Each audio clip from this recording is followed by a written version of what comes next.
जिंदगी भर मुस्कुराते रहो, ये भी तो आ सकता। इसलिए दिल को मस्ती बरकरार रखो। याद रखना मेरे पाल, जिसकी मस्ती जिंदा है उसकी हस्ती जिंदा है, वरना जबरदस्ती जिंदा है। हाँ, हम नहीं कह रहे, हनुमान नहीं कह रहे, ना ना ना, हम नहीं कह रहे, हनुमान नहीं कह रहे, किससे? बानरों से कह रहे। क्या कह रहे हैं? शहीदों के कंद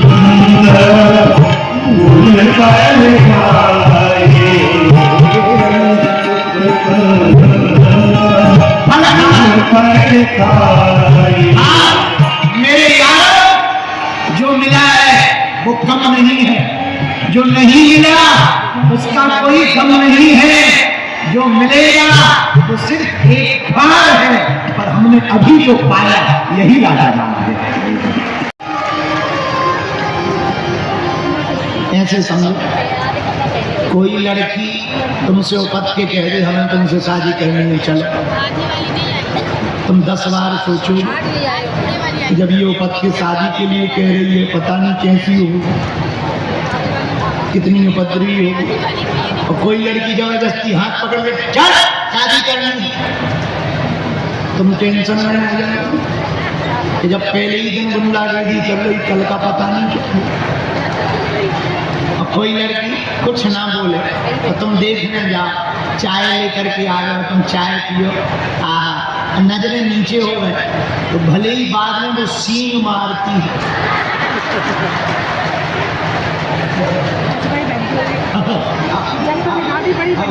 लेकिन उस चाय के चक्कर में, सभ्यता के चक्कर में तुम ऐसे फंस जाते हो कि पूरी जिंदगी तुम भले ही पर नजरें नीचे मिला रहते हो।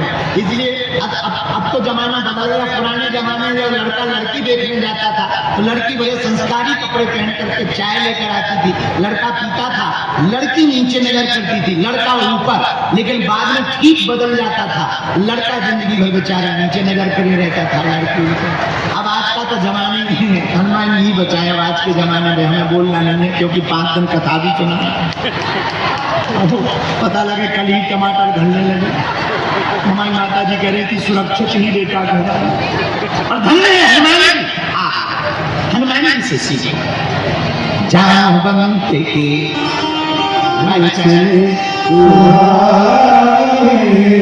सुनी हनुमंत।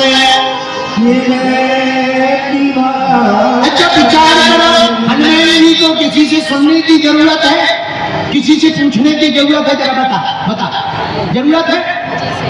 अरे जो स्वयं जय हनुमान,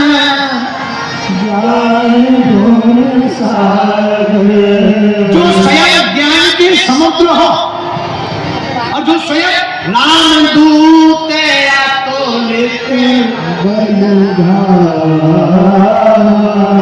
स्वयं बल के धाम हो, ज्ञान के समुद्र हो, तुम बताओ क्या उनको किसी से पूछने की जरूरत है? बोलो, अरे जोर से बोलो ना, क्या है? नहीं है। और धन्य ज्ञान के सागर, बल के धाम, फिर भी पूछ किससे रहे? बूढ़े जानवंत जी। क्यों?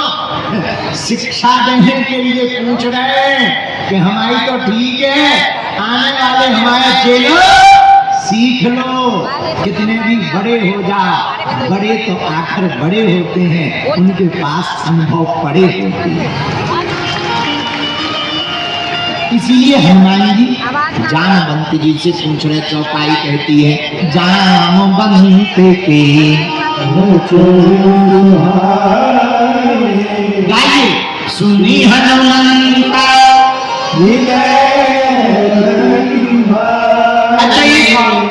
कभी भी बड़ों की बात सुनकर के तुरंत जवाब नहीं देना कि ये गलत है, ये ऐसा है। कोई आदमी गलत नहीं बोलता, सब अपने अपने हिसाब से बोलते हैं। हम लोग हमें कोई बड़ा सलाह दे, तुम चुप रहो।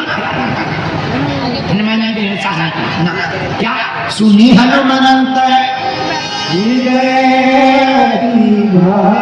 वो बात समझे। लंका में जब हनुमान जी गए तो जानवंत जी की नहीं सुनी। उन्होंने तो कहा था कि इतना करो तात तुम जाई सीता देख कहो। संपाति बोला हम गीध हैं तो हमें भोजन क्यों बनाना चाह रहे? बोले हम भूखे हैं। बानर हाथ जोड़ के बोले भैया हम लोग ही भोजन करने को मिले।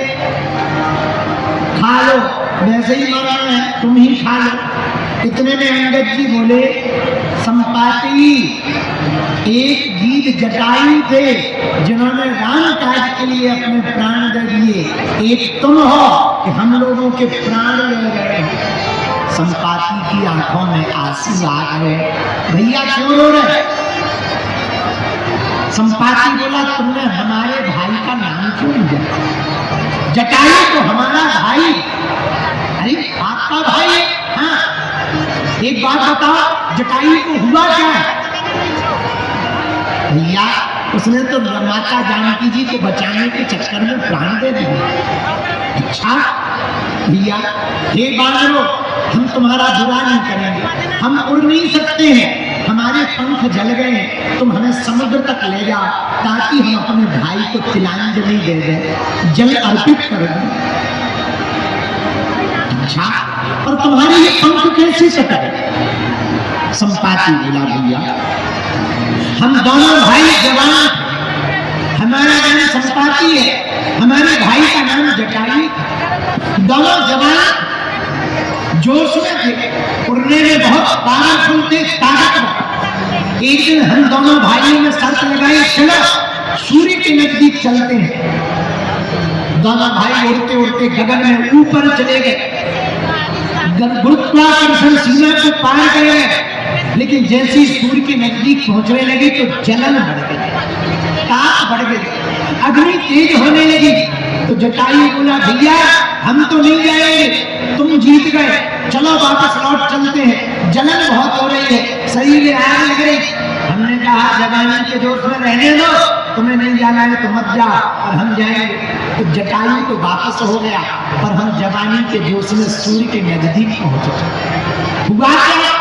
उस तेज ताप में अग्नि के गोला के रूप में सूर्य ने हमारे पंखों को जला दिया, हम यहाँ गिर पड़े।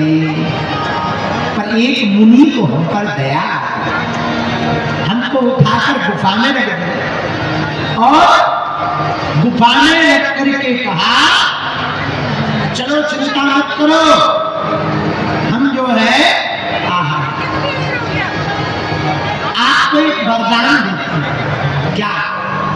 जाओ, भगवान ने चाहा तो तुमको राम जी के दूत मिलेंगे, और जिस दिन तुम्हें राम जी के दूत जानकी माता की खोज करते हुए दिख जाएंगे, उसी दिन तुम्हारे पंख पुनः वापस आएंगे।